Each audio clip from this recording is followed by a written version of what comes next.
welcome to another interview with Bayloric Worldwide Television. This one is real special and deep to my own personal heart. I have a very close brother from Chicago, and this is brother D.A. Smart. Brother D.A., how are you? How y'all doing in the Baloric world? What's going down? How you doing? My man, my main man, Ingram. Love you, brother. So how's it been? How's it going? Everything smooth, in my personal life.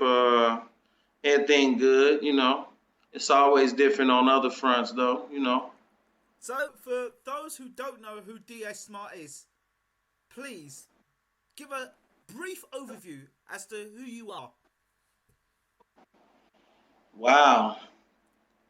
I'm a Chicago native, born and raised Southside, MC. That stood up for justice and equality for my people and used it in rhythmic form, hip hop, rap. Became very popular for my song Black People Ain't Prejudiced, We Just Mad. Got banned from the Regal, marched on it, came back, won in 1990. Big news all over the world, the Final Call news. D.A. Smart, 1 in a million, millions more movement. And now 10, 10, 15, we going back for justice or else. Just a man of the movement, you know what I mean? Part of the movement in rhythmic form, music, hip hop, D.A. Smart, the Black Terror, devastating abolisher, smashing mostly around rough territories. The Black Terror, meaning the definite article, black, the essence of all color, terror, one who inflict fear, and they only respect what they fear. That's me, D.A. Smart. Beautiful. So, you're a hip hop artist. You're an artist full stop. Talk to us about how you got into hip hop. I got into hip hop because far back as I can remember, I love, all of us, I guess it's natural for some of us to love music, rhythm, watching people like Michael Jackson coming up, loving that, break dancing, and then move right into rap and hip hop. But I was really introduced to hip hop by a guy that I battled breakdancing in my projects by the name of Robert Taylor Holmes. His name was MC Rock, and he became my friend, and he introduced me to hip hop. He started rapping. When I saw him rap, I wanted to rap. He told me about WHBK, where they played hip hop, because at that time, hip hop wasn't on the radio in Chicago. It's the early 80s. Rock introduced me to hip hop, and I just started rapping from then on in the early 80s, probably like 81, 82. So, who at that time were the big influences? Because what was around your time when you started getting into hip hop? Oh, people like Public Enemy, KRS-One, LL Cool J, uh, Will Smith, Ice Cube? Ice Cube, NWA, all of that, Tupac, all of that, Digital Underground. I mean, even go back further than that, BDP, Just Ice, Tila Rock, Ultramagnetics, hip hop. What did it mean? What does hip hop mean to you in its the essence of hip hop? What is it? What does it actually mean to you, or what has it always meant to you? You know how you find something that you felt like you was looking for all your life? Mm-hmm. What hip hop is to me, it's it's a way of life. Love, sharing, happiness, getting along, expressing yourself. Hip hop is beautiful. I love it, man. Hip hop is everything to me. So it must hurt you to see the way hip hop is being demonized mainly across mainstream media. Uh, that's probably due to the fact because mainstream media is controlled by the people that control hip hop. You know what I mean? Around that time, when I was coming up in hip hop, it was all about knowledge of self, dropping knowledge, dropping science, reality rap, things that went on in the hood, and really a roadmap of how to get out of the hood, how to think better, reality. Don't follow the stereotype. Don't follow what people saying. Jesus is not white. He's a black man. You learned all this from hip hop. Most of us in America learned about Islam through hip hop. The young generation. A lot of us today that grew up in Islam is because hip hop guided us to Islam. You know what I mean? Just by hearing a rapper saying Assalamu alaikum or Allah, and we didn't know what that was, made us, want to keep that knowledge and find out. And once we find out the truth, you know how that could be. It's like hip hop. It's something you've been looking for all your life. And, uh, So what impact do you think Islam had, or or is still having on the black community? And what would the black community be like without Islam? wow.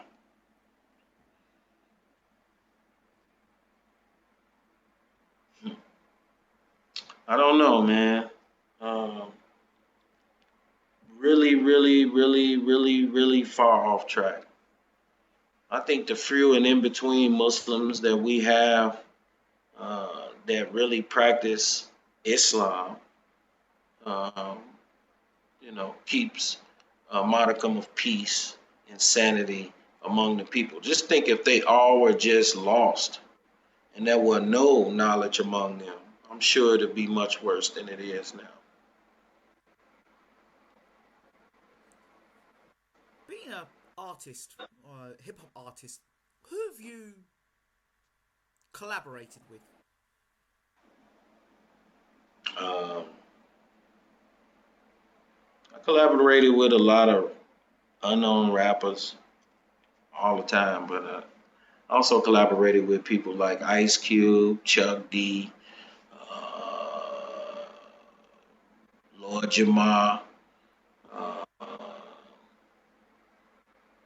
because we did the Way Yeah song in 1995 for the Millions More movement. I mean, for the Million Man March. Ice T was a part of that. Uh, uh, Twister, uh, Common, you know, people like that. So when you guys get together for something like the Million Man March, what's the kind of feeling that goes on between brothers? The kind of what? Say that again Kind for of me. feeling. What sort of Oh, feeling? feeling. Oh Yeah. man, it's a I don't know how to explain it. It's a rejoiceful,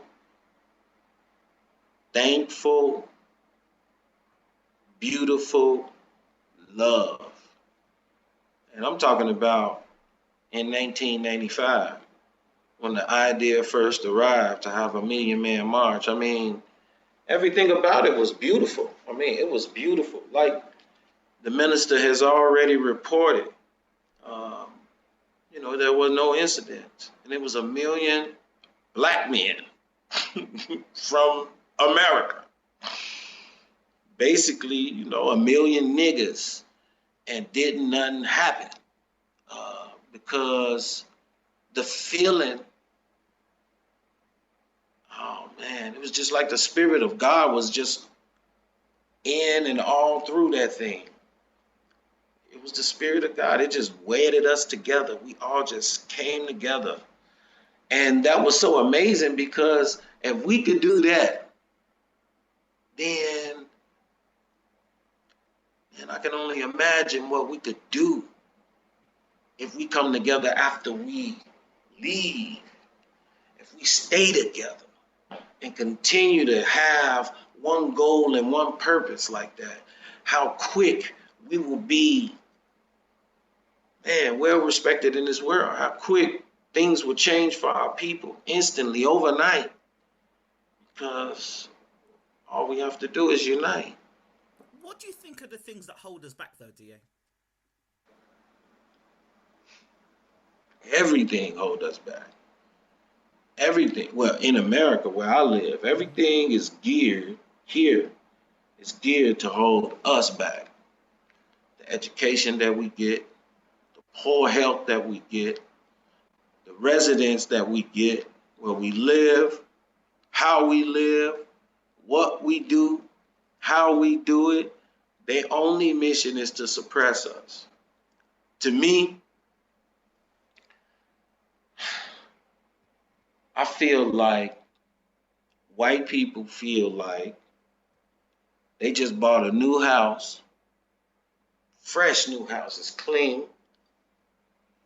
and then you see a roach crawling and you step on it.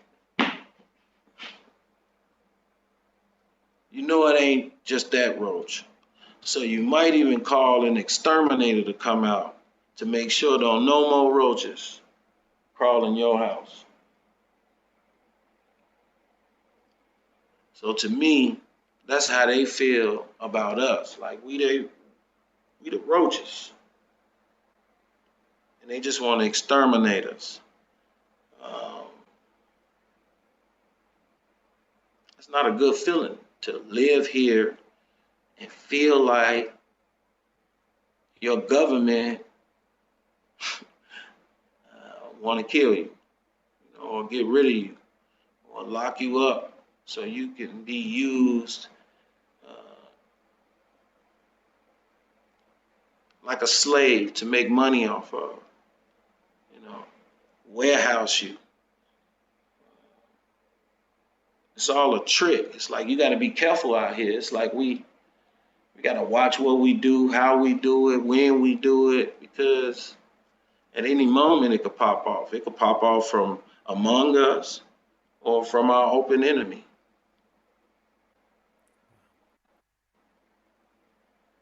So you're an independent, correct? Say it again. You're an independent. Yes, I am. What made you go down the route of becoming an independent?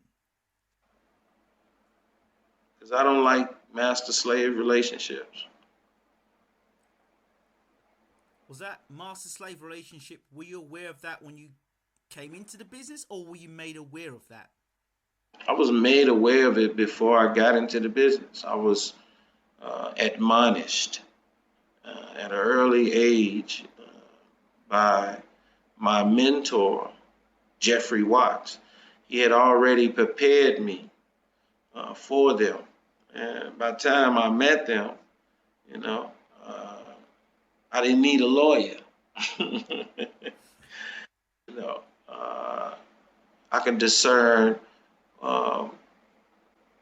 the meaning of the contracts, the points, percentages, because, I'm not dumb. And, just what they was asking was crazy.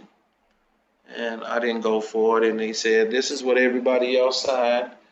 And I said, well, I'm not everybody else. And that was that. And that was that. And so I wanted to be independent. Why we can't do this ourselves? I know I have a lot of people that watch the show and watch what I do. See, I've had a reputation of asking the question that people want the answers to. And one of the things I've got to ask is this expression, selling the soul to the devil. Can you explain this to me in your words? It's signing them contracts. I mean, they want creative control of everything you do. 100%. Stay away of the highway. But they can't force you to do that, correct? It's debt. It's what it is. They advance you money that you owe them. They do all this stuff for you that you think you're rich, but you really just in debt. Something like the world banks. Same idea, man. man. It's like, it's crazy. I'm cool. I'd rather be independent and own my own material and do it from the ground up. You know, I don't have to sell my company like Russell Simmons did or like Motown did. I want to own it, pass it on to my children. I don't want to give it to the corporations. You know. What are the challenges you face with trying to build legacy as opposed to trying to be part of the system? You know, it's a lot of challenges. They don't want your message on the radio, on large media streams. It's hard to get funding for it. You know, it's not what's cool right now. Um, so those are some of the challenges. Just some of them. What about jealousy? When you make what you make and you do what you do and you've done it from the ground up and haven't had much support, how do you handle that? Oh man. Oh man. Walk your post in a perfect manner, keeping always on the alert. Absolutely. Absolutely. What's the biggest misconception about hip hop?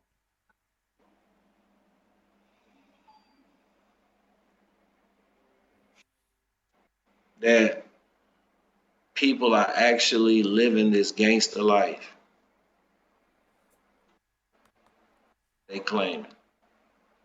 I heard a story that actually it was all a facade. That all these big gangsters, these rappers, are actually living in good areas and good communities and won't do the things that they do. And then you've got people on the lower levels of life that see this and imitate it and then end up being part of the prison system. So Right. the prisons get rich while them playing the fool, trying to imitate these rap artists that don't even live in areas that are dangerous. They live in nice, quite well-established areas. Is this true or is this all rumor? No, that's all real. See, that's what I'm talking about. The roach. This is another plan to get rid of the roaches. This is another plan of extermination, and it is make the music aggressive. I mean, in the '90s, when groups like NWA came out and groups like Public Enemy and BDP start disappearing or wasn't in the main media streams no more like it was, uh, that wasn't by accident. It was by design.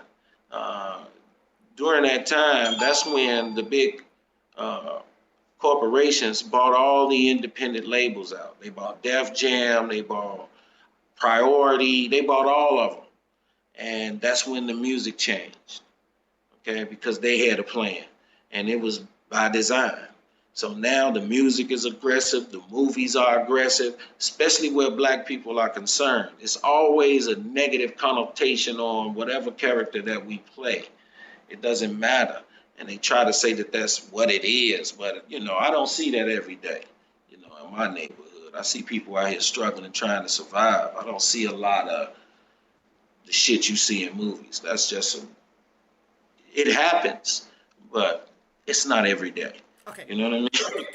give us some examples because here I am in Europe, and you're saying it doesn't happen every day. So give me an example of what being in Chicago would be like on the street, as opposed to what the movies would tell us or the rap, the hip hop of today would tell us.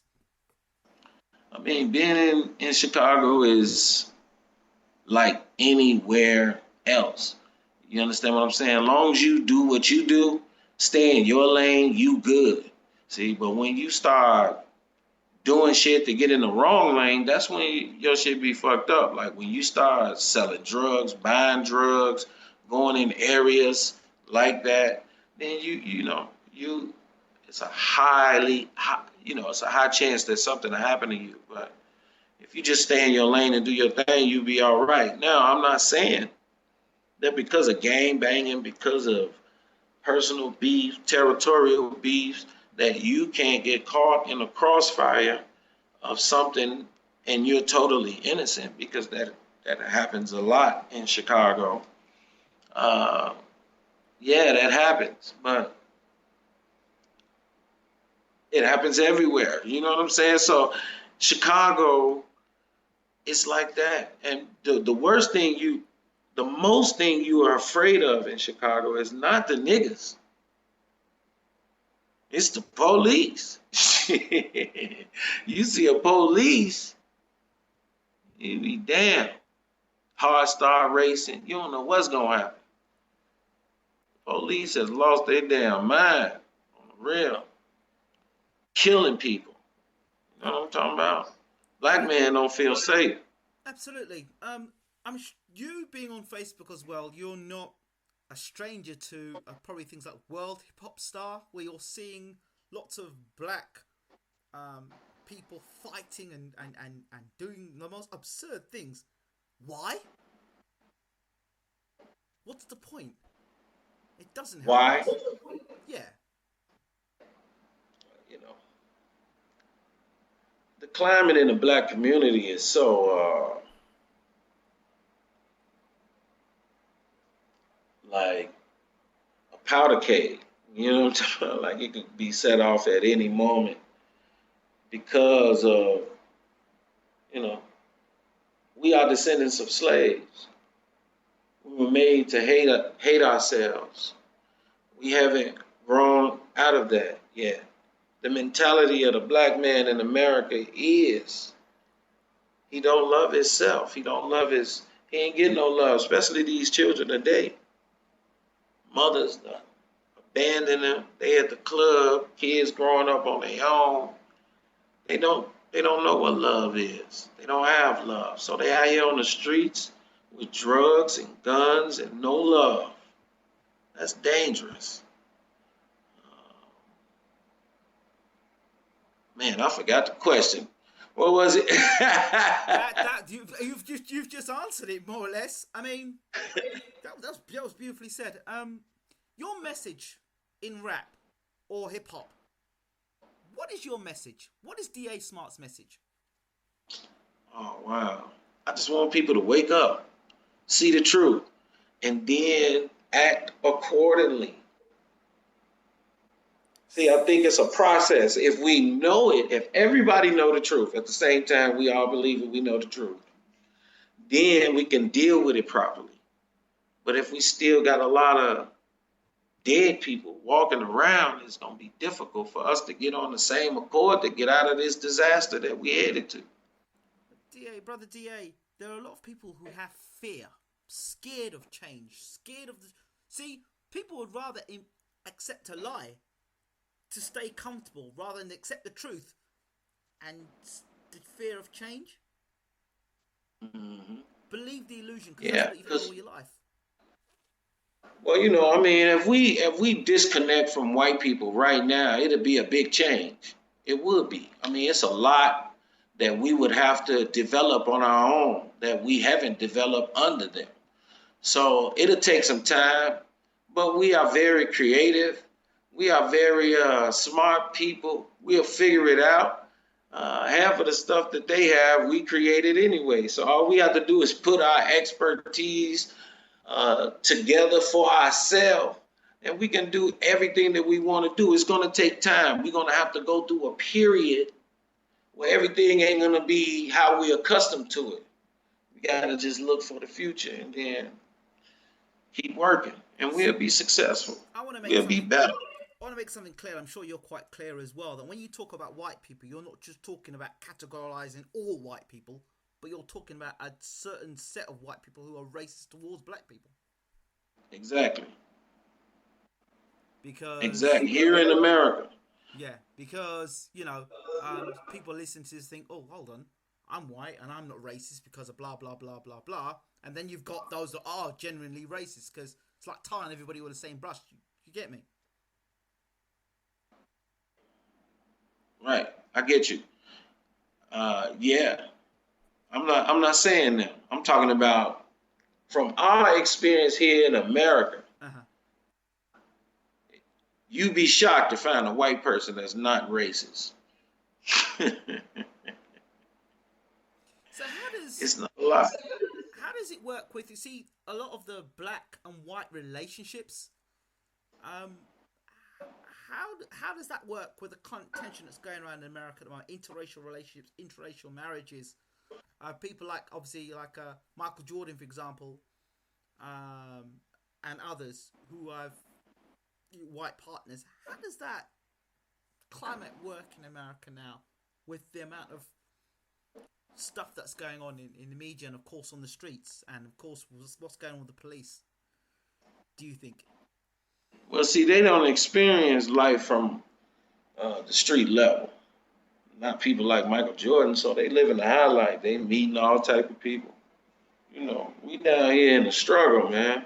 We know what it is. You know what I'm saying? It's difficult for us, but you know, I guess some people accept it. Some people have a problem with it. It's always gonna be that way. Uh, I don't really care myself. You know what I'm talking about? I'm trying to raise my people. My aim and my focus is us. Um, that's the most important thing to me. Let's talk about the Million Man March. Let's talk about justice or else. 10-10. Yeah. What do you see? What is your vision for 10-10? This is it. We gotta have justice after this. Uh,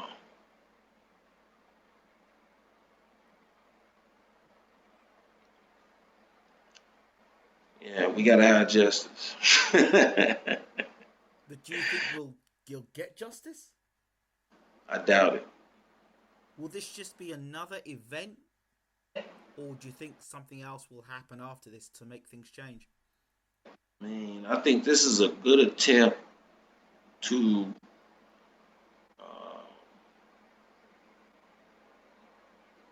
ask the justice system that's set up in this country to just do what they're supposed to do. Give equal justice to everyone under the law. And if a massive amount of people ask you this and you still refuse, not only does it show that you are unjust to us, but it shows the world that you are unjust to us and probably unjust to them as well. So something gonna have to give. Can't stay in power and just be bogus to people. There was a recent incident that happened with Hillary Clinton. I saw just clips of it, of a gentleman, a black journalist, going up to her and talking about, what are you going to do? What are your plans to stop the killing on the streets of young black men, or black people in general? What are your plans? And I think Hillary went along the lines of saying, what do you want me to do about it? What do you expect me to do about it? And this is somebody who potentially could be the next president of America. Hey man, how I feel about them, that was something that I would expect her to say. It's better than her telling some bullshit lie. You know, that's why I respect the Ku Klux Klan. I respect racist white people that don't like black people, that state straight up, I don't like you. That's cool to me. At least I know where he stand. You feel me? Mm-hmm. So I know his position. It's the ones that act like they're your friend and still your enemy. Snakes. You know. How do you spot a snake? Keep your grass cut low. Boy, I like that one. I like that one. How do you spot a snake? Keep your grass cut low. I like that. I like that one. You're gonna have to drop that in one of your lyrics. Definitely.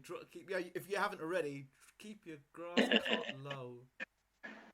Wow. Wow. Is that gonna be the title for a new song? Nah, that was just. Wow. That was just an honest response. was a response with a lot of wisdom behind it. For a young black man who wants to get into the music industry, especially into hip hop, what would you advise him today?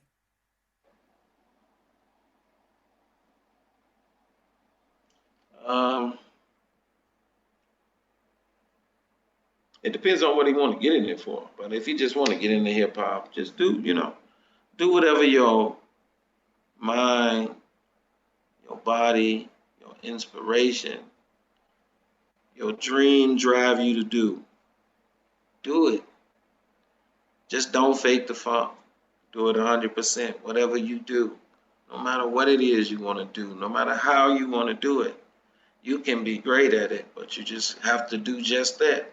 Like Nike, just do it. Indeed. Straight out of Compton, I'm hearing a lot about this. Talk to me about it. Hey, well, I got together with a lot of the hip hoppers here in Chicago. We all bought out a theater and went to see Straight Outta Compton on the 14th at Ford City Mall here in Chicago. Um, Enjoyed the movie. I mean, I try not to be too analytical so I can enjoy the movie, because if I'm over analytical, I'll be too busy seeing what's wrong instead of just relaxing and enjoying it. So I enjoyed the movie. I allowed it to entertain me. Um, it was a big thing. I think they made like what, 56 million first day or something. They doing good. So yeah, I loved it. I enjoyed it. Everybody else enjoyed it. You know, but I know about the story behind the story. You know what I'm saying? So So what you see, is it close to reality, or is it a little distant from reality? it definitely was reality. Yeah. But you know, it's part of the story. Great. The hip hop industry, where it is now, where do you think it's Oh gonna well. where do you think it's gonna go from the point it is now? I think what goes around comes around. Everything goes in a 360. I think it's going to go back to its essence. Right. It's going to go back to what it's meant for.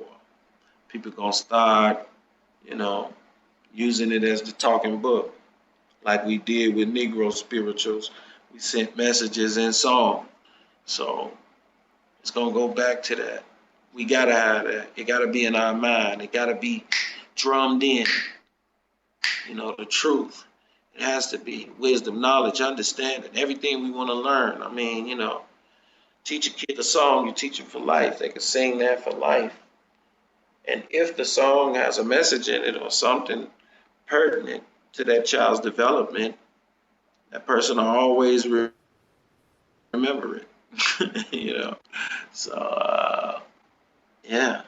Hip hop is in a state of emergency though right now, but I think it's going to come back to what it needs to come on back to. And we're going to enjoy ourselves too and have fun music, but, we don't need 100% nonsense and 0% of nothing else. We need to have a voice. When you see, let's say, best way to put it, as a fake hip hop artist, meaning they are away from the essence, are selling hip hop out and down the river to this aggressive form of music, almost like a fake prophet. How do you interact with those sort of artists? Man, it's like I congratulate them on their success, man. But they're selling you down the river, right? Aren't they? Yeah, they are. I mean, they selling themselves downriver, and they selling out the community by pushing that poison for them people. But that's the way they want to go, man. Everybody got a choice. So, I might diss his ass or something, in a song or something, but I don't diss him individually. I diss them all. All you whack ass rappers, y'all niggas on that whack shit. So, other than that, I ain't got no beef with nobody. Nothing like that. People gonna do what they gonna do. Okay. Another thing, again, I'm sort of I'm kind of blind in these areas, but I keep hearing about Drake and this guy Meek. Yeah. I don't know. Tell me. Oh my God, man. I don't know. They beefing. I don't really know. All I know is, the young people tell me about that stuff. I don't be really in tune with that unless I see it on, the internet or something like that. Right. But they supposed to be battling. I guess they battled, you know, beefing over Nicki Minaj or something. I don't know. And now they rap battling. Drake done put out 2 songs, and Meek Mill put out 1. So, I don't know, man. I think the consensus is that Drake beat him. So, but is the beef worth anything? It never is. It's just another strategy to sell an image. Indeed. Indeed. Coming back to you, rap battles. Talk to me about them. What's been, if you were to lay back and think about your 5 biggest rap battles, who they would be with and why? Mine? Yes. Wow. You know what? When I was rap battling, I battled so many people. Okay. One battle I can remember is when I battled this brother named G2 Brown right now, doing a hunger strike for a community center here in Chicago because, they're closing down all the schools. Wow. He used to be an MC. He still is an MC, pardon me. And but he just on that. And I battled him, and he was a beast, man. Uh, he actually won the contest. It was like a rap battle. Uh, so he beat me out. Um, why? Because I lost.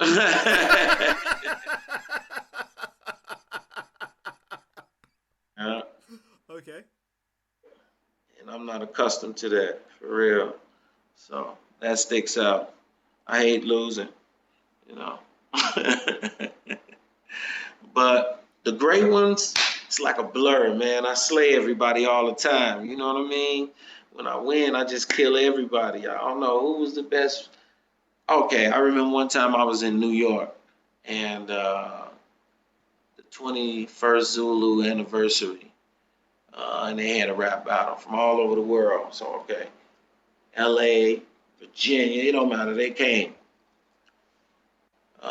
in the States. So we battling. I'm slaying everybody going up the chart. Get all the way to the top. I win. And the next day, the winner was supposed to perform at the Armory. So as I was performing, a lot of the rappers came to the show, and they was like, yo, you whack, blah, blah, blah. Still talking jive because they lost. You know what I'm saying? So I stopped my show and lined them up and slayed them all again. Wow. This happened in New York City. I was killing them so bad. Then, I don't know if you know King Son. He was a rapper back then.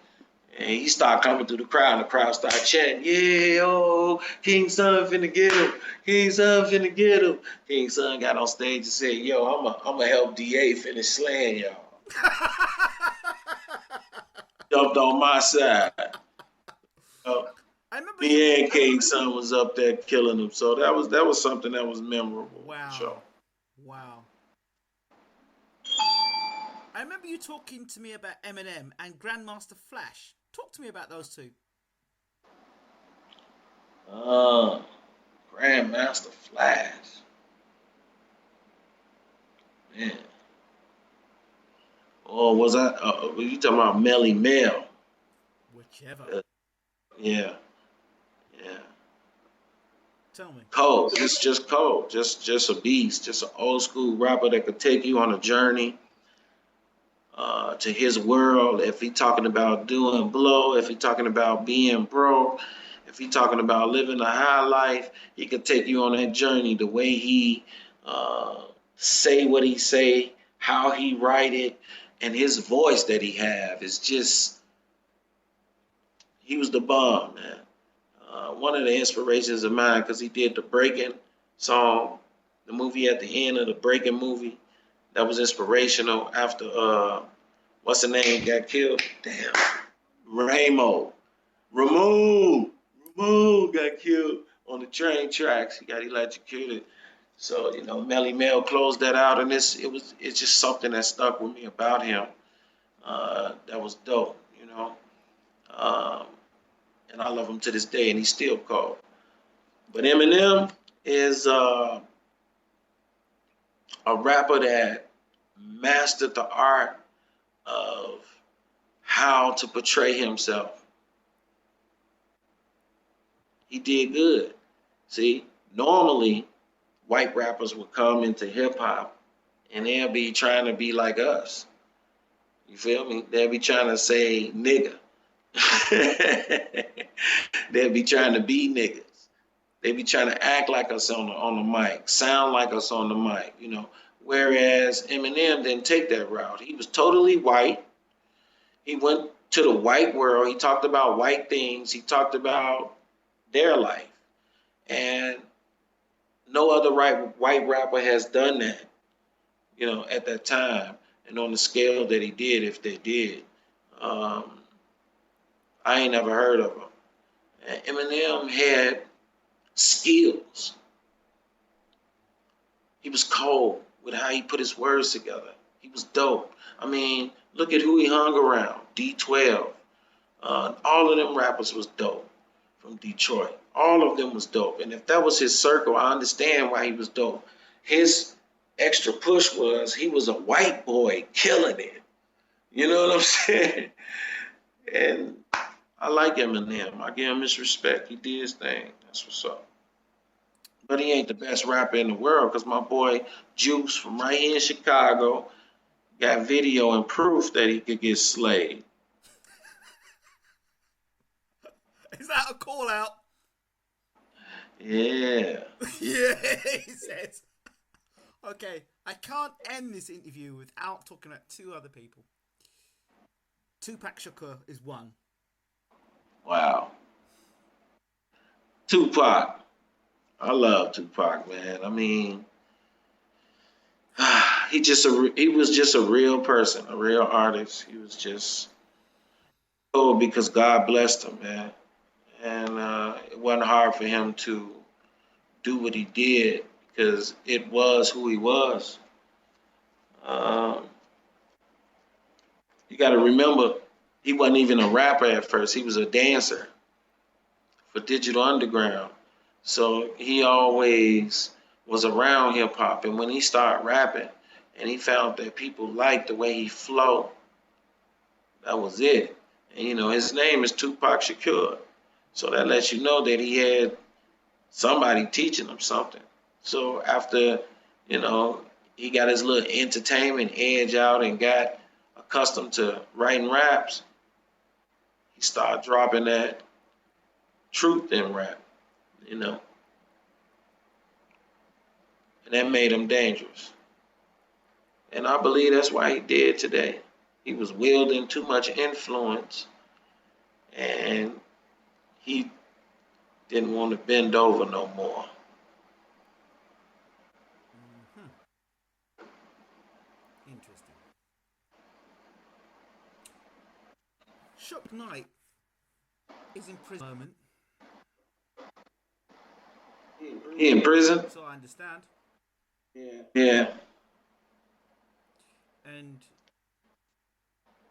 there's lots of stuff going on about him and what he's done, whether he was behind Tupac and this and that. Some people saying that the things have come home to roost and all that sort of stuff. Is this something with hip hop artists that they have this thing that they'll either get shot or they'll end up in prison? Is that the norm, or is that because they do something that's against society or the system? As with Tupac Shakur, Well, in Tupac case, DMX, another. in Tupac case, it definitely was, because he was going against the system. Right. In Biggie case,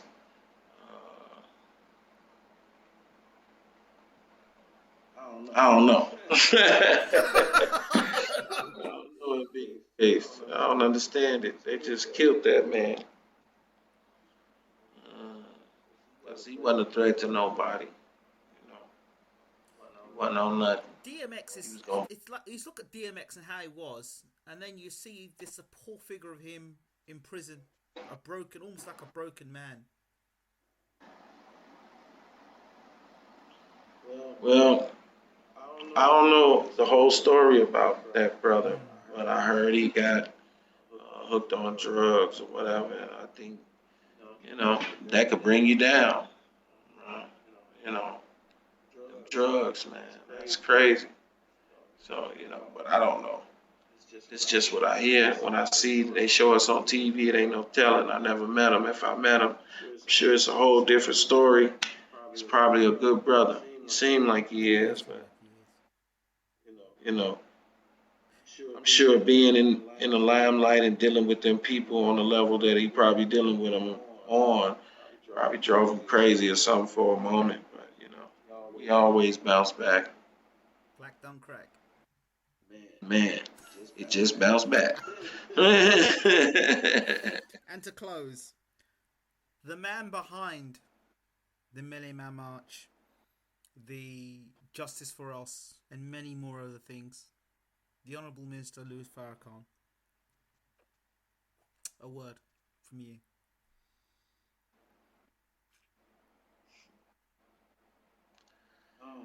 Oh man, this our last chance, black people.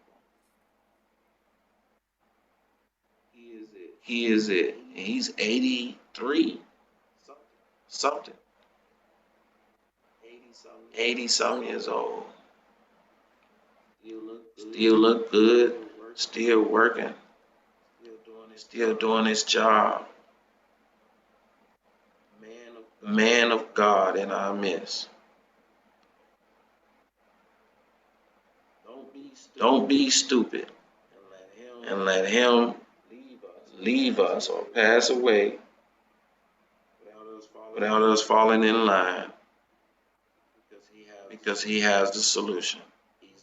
He's the one to trust. It ain't nobody else. And we know that. I had the pleasure of meeting this man, spending time with him. And just for that, I say all praises due to Allah. Greatest man I ever met. The Honorable Minister Louis Farrakhan. 10, 10, 15, justice or else. Be there. Don't play with that. Show up. It's time. Brother D.A. Smart, thank you so much for talking to Bayloric TV. Yeah, thank you for having me. My pleasure. And for those people who want to reach out to you, want to know more about you? They can always Google D.A. Smart. Of course. You'll find me. I'm out here. iTunes, YouTube, videos, or hit my email at dasmart505@gmail.com, or hit me up Facebook, Twitter, at DASmart12. Hit me up on Instagram, DASmartTBT. Yeah, get at your boy. You know what I'm talking about? Other than that, holla at my man Ingram at Valoric TV and say, man, let me get up with that guy DA Smart, man. I think he's very cool. We love the accent. Oh, I should have. I love it, I man. should. What I should really ask you to do is to close us out with, there was the track that was the Million Man March track that you did. The Million Man March, Walk With Me. Oh, the Million Man March? Walk With Me. No, I didn't do Walk With Me. No, I didn't do Walk With Me for the Million Man March. I did One in a Million. Okay. And it went it's time to start building. Marching on Washington in October is a million. Black men standing up for his women, his children. October 16th is the appointment. And we call this the Day of Atonement. Now, what is the meaning of atonement, G? Means to atone for wrong or any injury that you committed or was done unto you by another. Time to atone, because we are flesh and bone of each other. This is a day of prayer and reconciliation. Look at that. It's in 95. I remember it. Wow. Dear Smart, once again, thanks a lot for talking to Bayloric TV.